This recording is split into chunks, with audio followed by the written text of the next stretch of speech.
constant change, difficult people stay the same. If you need tips solving people problems, Eleanor Shakiva can help. Eleanor, how many people have you trained? Around about 48,000 at last count. Some of those are in businesses, in intact teams, and others come to my public programs, which anyone is welcome to come along to.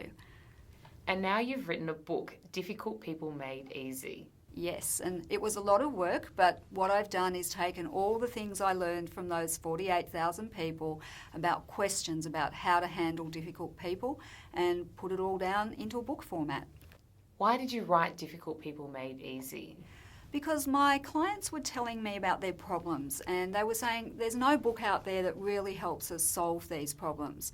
And what they were saying was a lot of books tell you why people are difficult, or they put labels on difficult behaviour, but they don't actually say here's what to do about specific behaviours, like someone shouting at you or someone unfairly criticising you or someone nagging. And so I started to see that there was a potential to fill that gap and to write down some recipes for success. So my whole intention was to fill the gap around what do I do here. And how did you close that gap? I sat down and I worked out step-by-step processes and basically developed a model that you can use to deal with all of the different sorts of behaviour, but to modify and to use with this specific person. How do you know which process to use? Basically what you have to do is work out what style of person you're dealing with. And so in the book I give you an assessment tool, and that tool is also available on my website. So what you can do is look at the difficult person in front of you, type down their behaviour, and you'll get a result back from that tool telling you what style of behaviour you're dealing with and saying go to page 52, here's the solution. What's the most common type of difficult behaviour people have trouble dealing with? Well, that depends on your personality. So there are 3 different styles of difficult behaviour, and depending on who you are, you're going to find some easy to deal with and some difficult. But the 3 main styles are fight, which is aggressive, flight, which is about playing victim, and spite, which is being sarcastic or just really trying to give people a hard time. How do you tell the difference between different types? Well, you need to sit down and analyse the different styles of behaviour, and that's where the assessment tool comes in. So you look at what people are saying and what people are doing, and then you sort out, is this fight, flight or spite-based behaviour from there. In the book, you talk about a core process for dealing with difficult people called AIR. What is AIR? AIR is the universal 3-step process that you can apply with any of those difficult people. So AIR stands for assess what you're dealing with, look at their behaviour, and consider whether there's psychological problems or mental health problems. Secondly, work out how to install a calm, resourceful state for yourself and for the other person. One of the dangers with dealing with difficult people is that you catch their emotions. So we want to make sure you're calm and they catch your calm. And then finally, we want you to be able to respond. That's the part everyone wants to rush to. What do I say? What do I do? Well, you can't respond appropriately unless you've done the assessment and the installation of the calm. And then I give you some step-by-step processes for what to say and do. Great. So how do you use AIR with someone who is shouting at you?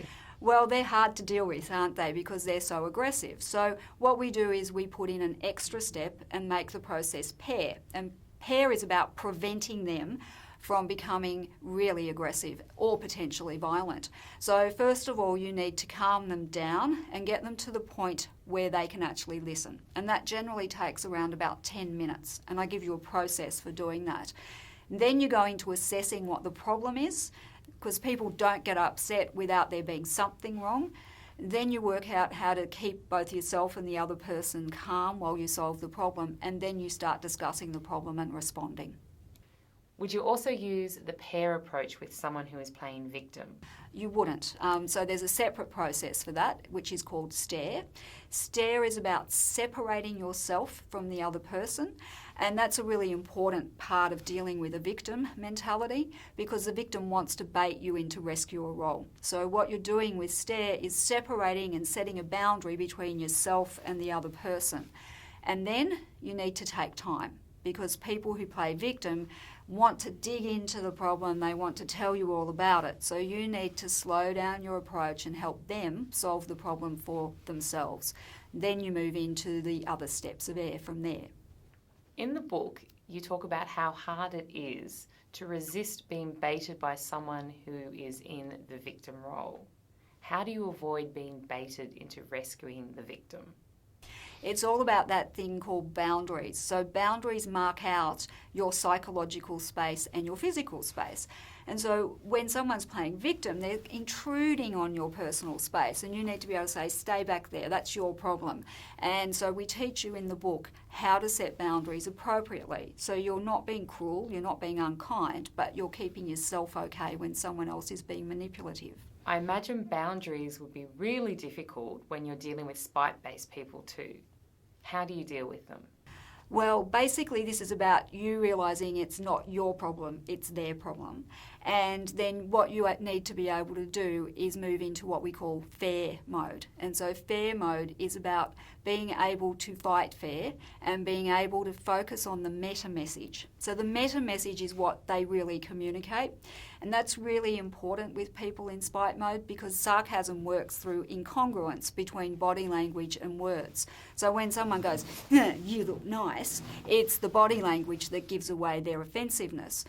In dealing with them, you need to be able to hold up their behaviour and make them accountable for it. And that's what the FAIR process is all about. Well, it sounds like your book is full of practical tips and techniques. Where can people get a copy of Difficult People Made Easy? You can get a copy on my website, which is www.difficultpeoplemadeeasy.com.au. Fantastic. Thank you for your time today, Eleanor. Thank you.